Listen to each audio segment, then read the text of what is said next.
اسی طرح سیدنا حضرت علی خاتم الاوصیاء ہے، تو یہ ان کے منصب کے ساتھ زیادتی ہے، لہٰذا اب بھی وقت ہے کہ عثمان کو خلافت سے معزول کر کے علی کو خلیفہ بنا دیا جائے۔ محترم ناظرین، جنگ صفین سیدنا حضرت امیر معاویہ اور سیدنا حضرت علی رضی اللہ تعالیٰ عنہما کے درمیان نہیں، بلکہ یہ جنگ سیدنا حضرت امیر معاویہ اور باغیوں کے درمیان لڑی گئی ہے۔ یہی اصل حقیقت ہے، پھر نہ جانے کیوں اس حقیقت کو بیان نہیں کیا گیا۔ تو میں انشاءاللہ نقلی، عقلی اور مستند تاریخی حقائق اور دلائل سے اس حقیقت کو واضح کرنے کی کوشش کروں گا۔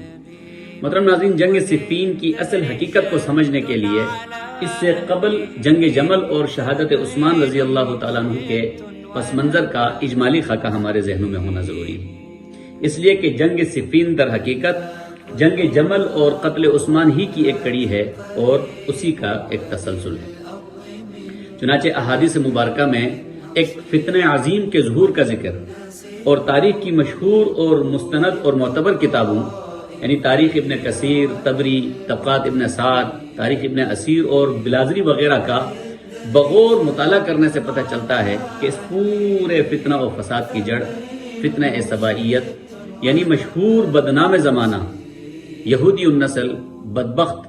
عبداللہ بن سبا یہودی تھا۔ اس نے کیسے مکاری اور نہایت چالاکی کے ساتھ پہلے قتل عثمان کی تحریک چلائی،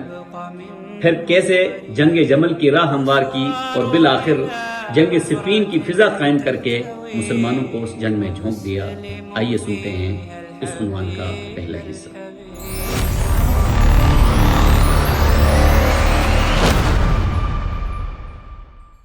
الحمد لولی والصلاة علی نبی اما بعد، قال اللہ تبارک و تعالی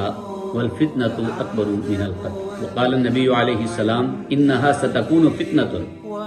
قیل فما المخرج منها قال کتاب اللہ صدق اللہ العظیم وصدق رسولہ النبی الکریم۔ محترم ناظرین، کتب تواریخ کا بغور مطالعہ کرنے سے پتہ چلتا ہے کہ سن 33 سے 35 ہجری کے درمیان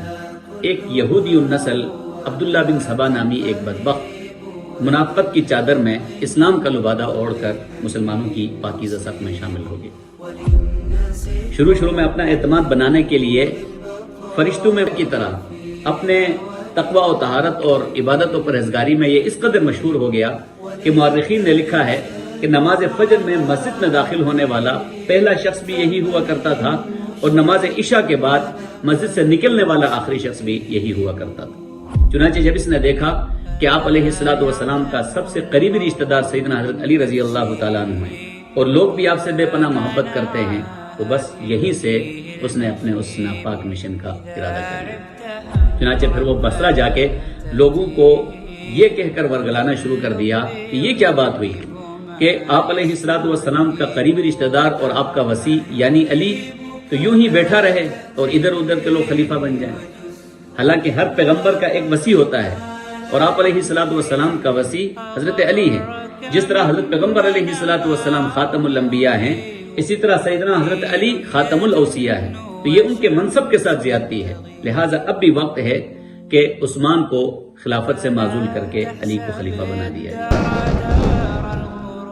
چونکہ بصرہ میں صحابہ کرام کی تعداد بہت تھوڑی بلکہ نہ ہونے کے برابر تھی، اس وجہ سے اس کی ان باتوں کا کوئی معقول جواب نہ دے سکا۔ بالآخر سادہ لو مسلمان اس کی ان باتوں میں آ کر آہستہ آہستہ سیدنا حضرت عثمان بن عفان رضی اللہ تعالیٰ عنہ کے خلاف ہونا شروع ہو گئے۔ خیر، جب بصرہ کے گورنر حضرت عبداللہ بن عامر رضی اللہ تعالیٰ عنہ کو پتہ چلا تو آپ نے عبداللہ بن سبا یہودی کو بصرہ سے نکال دیا۔ بصرہ سے نکالے جانے کے بعد یہ کوفہ چلا گیا۔ کوفہ میں اس نے ابتدائی طور پر اپنے اس مشن کو شروع کر ہی دیا تھا کہ بالآخر وہاں سے اس کو نکال دیا گیا، لیکن چونکہ اس کا وائرس ہر جگہ پھیل رہا تھا تو کوفہ سے نکالے جانے کے بعد یہ شخص شام چلا گیا۔ شام میں چونکہ پہلے سے ایک عظیم الشان سیاستدان، ایک مثالی حکمران اور ایک بیدار مغز گورنر اور ایک جلیل القدر صحابی رسول سیدنا حضرت امیر معاویہ رضی اللہ تعالیٰ عنہ موجود تھے اور صحابہ کرام کی بھی ایک بہت بڑی تعداد وہاں پہ موجود تھی، تو اس لیے شام میں عبداللہ بن سبا کی بظاہر دال نہ گل سکی، مگر وہاں بھی اس نے کسی حد تک اپنے اس مشن کو جاری رکھا اور شام میں مسلمانوں کو سیدنا امیر معاویہ رضی اللہ تعالیٰ عنہ کے خلاف یہ کہہ کر ورگلانا اور بھٹکانا شروع کر دیا کہ تمہارا یعنی یہ کیسی عجیب بات کرتا ہے کہ مال سارے کا سارا اللہ کا ہے، جسے میں چاہوں گا دوں گا اور جہاں میں چاہوں گا خرچ کروں گا، کہیں وہ اس جملے کی آڑ میں بیت المال ہڑپنا تو نہیں چاہتا؟ چنانچہ اس کی ان باتوں سے متاثر ہو کر حضرت ابو ذر غفاری رضی اللہ تعالیٰ عنہ نے بھی جا کے سیدنا امیر معاویہ رضی اللہ تعالیٰ عنہ سے شکایت کی کہ حضرت یہ آپ کیسی بات کرتے ہیں؟ خیر سیدنا حضرت امیر معاویہ رضی اللہ تعالیٰ عنہ نے ان کو اپنی اس بات کا مطلب سمجھا کر معاملہ صاف کر دیا، بات ختم ہو گئی۔ لیکن یہ پھر بھی نہیں رکا۔ اگلے دن حضرت ابو الدرداء رضی اللہ تعالیٰ عنہ کے پاس گیا۔ جیسے ہی حضرت ابو الدرداء رضی اللہ تعالیٰ عنہ نے ان کو دیکھا تو کہنے لگے کہ تم کون ہو، کہاں سے آئے ہو؟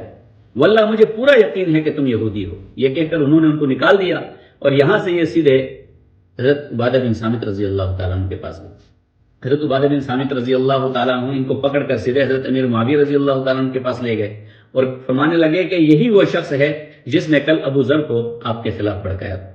حضرت امیر معاویہ رضی اللہ تعالیٰ عنہ نے ان کو سمجھا بجھا کر وہاں سے بھیج دیا اور بالآخر اس کو شام سے بھی نکال دیا گیا۔ شام سے نکالے جانے کے بعد یہ شخص مصر چلا گیا اور مصر میں باقاعدہ طور پر اپنے اس ناپاک مشن اور اس اپنی ناپاک تحریک کا باقاعدہ آغاز کیا۔ مورخین نے لکھا ہے کہ مصر میں اسے بڑی پذیرائی ملی اور باغیوں کی ایک اچھی خاصی تعداد اس کے ساتھ اکٹھی ہو۔